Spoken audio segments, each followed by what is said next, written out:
So I'm going to tell you a story about the rise and the fall of spices in Europe. This is a story about Southeast Asia. It's a story also about Singapore, but it's also a global story. It's a story that shows the connections between especially this part of the world and Europe, right? And it shows about really how long and deep those connections are. They're connections that are based on money, obviously, trade, right, economic relationships, and they're relationships that are based on food, but they're also about taste and culture. They're about massive social and economic change that occurred in this part of the world, certainly, but also in Europe. Right? So this is an attempt to tell a story about how the East affects the West, how this part of the world, and particularly spices from this part of the world, influenced what was going on in Europe, and particularly European taste and culture.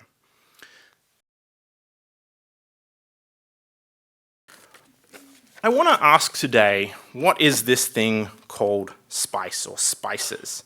Of course, partly this is about their particular taste and their particular smell, but I'm going to talk today also about this being about how rare and exotic these things are, these objects are. Today we have, Lamborghini cars perhaps, and Prada handbags, and these kinds of things, right? For the medieval Europeans, they had spices, right? They had spices. This was conspicuous consumption. So I want to suggest that the term spice, to begin with, is a kind of Eurocentric one, right? It's one that places Europe at the center, and then spices come from everywhere else, right? Spices come from far away. They especially come from the East, right? The Far East, from places that are considered exotic.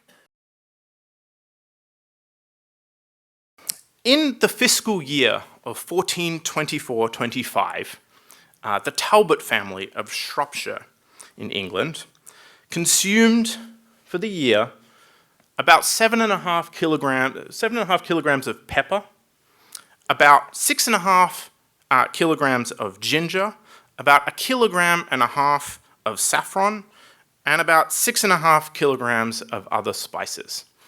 This, by I think any measure, is a tremendous amount of consumption of spice.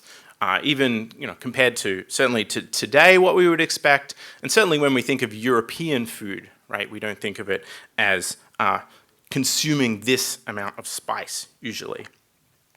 Even more excessive, a wedding banquet in Italy in the 15th century, there are reports that they consumed at this banquet over several days, presumably, about 80 kilograms of cinnamon, about 35 kilograms of nutmeg, about 40 kilograms of cloves, and about 175 kilograms of black pepper.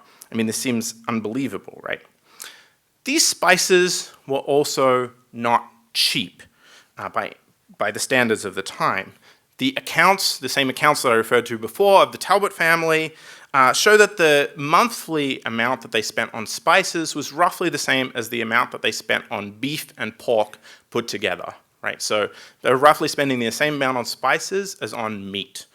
The Earl of Oxford's accounts from 1431-32 show that a pound of pepper cost about the same as a whole pig, right? So very, very expensive by any measure.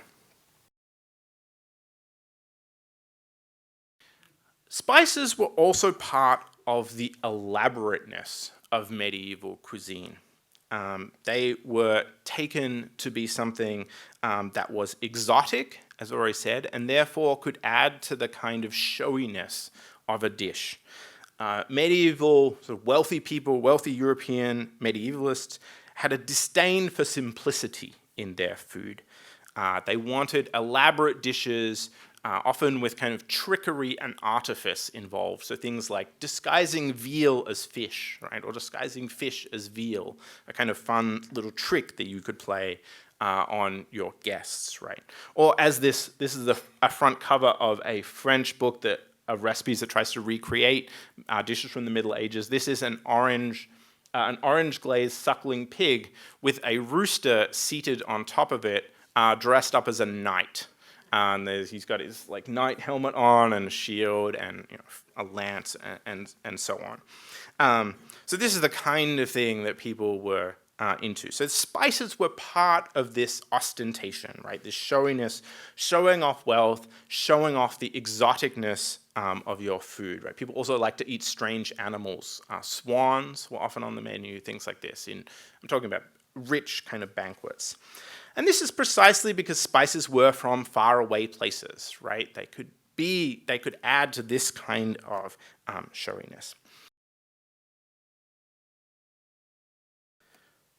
Drugs as spices or spices as drugs were also associated with sexuality.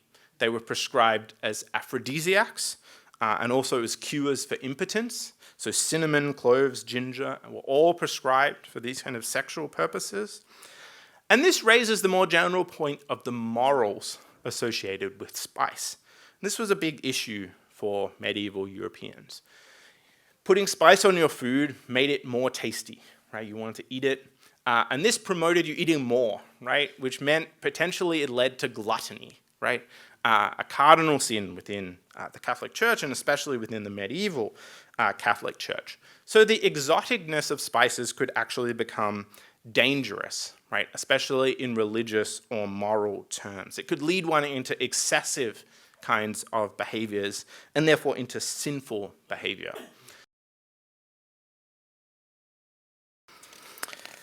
I want to stress here, and I've already mentioned this a bit, but I think it's worth emphasizing that the Europeans were entering into a trade that was already well established, and they took a long time before they came to dominate it. They were minor players and in no position to force their hand for a number of centuries. And maybe even at the height of their powers, they only controlled 10% of the spice trade in southern India.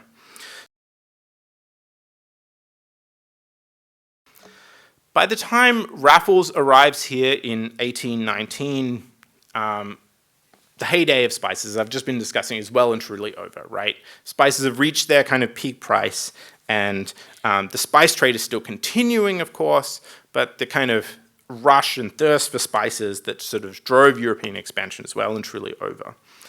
But Raffles is very much encouraged by what he finds in Singapore for cultivating spices. He finds evidence of Malay, sort of previous centuries of Malay cultivation around what is then called Forbidden Hill, becomes Government Hill. And Raffles is a very keen naturalist, right? And he begins on Government Hill a botanical and experimental garden soon after he arrives in Singapore.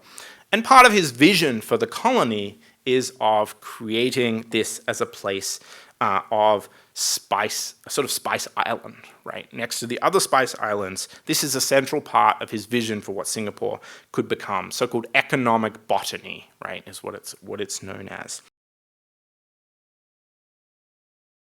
So there was significant investment in the 1830s and 1840s in Singapore in the spice trade that's associated with names that probably familiar, such as Dr. Thomas Oxley, also people like Scots, right? Many of the roads in central Singapore now are named after some of these people who engaged in the spice trade.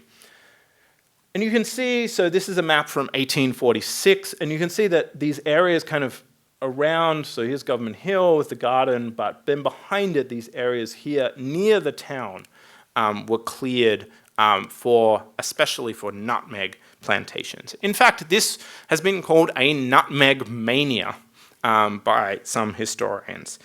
So much so, and I find this quite amusing, that in fact, Singapore, the colony had to make a law forbidding medical practitioners from owning spice plantations. And the reason was because Dr. William Montgomery, who was the senior surgeon in Singapore, became so obsessed with his nutmeg plantation that he, in fact, was neglecting his medical duties.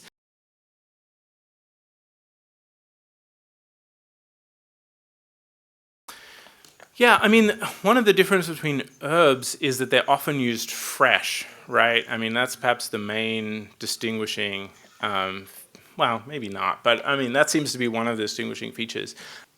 I mean, I think that one of the things that happened is, yeah, there's a move in this move to the local, right? If you think about what kinds of things do we find in French cuisine? I mean, parsley, right, or chives, which are things that are locally grown in Europe, right, and which can be fresh and easily accessed. And of course, I mean, sometimes you use dried parsley, but rarely would you use a dried version of parsley, right? It should, in fact, be very, very fresh. And so I think, yeah, this shift from, the dried, foreign, exotic to the local and the fresh, maybe that kind of marks a shift from spice to herb, in a sense,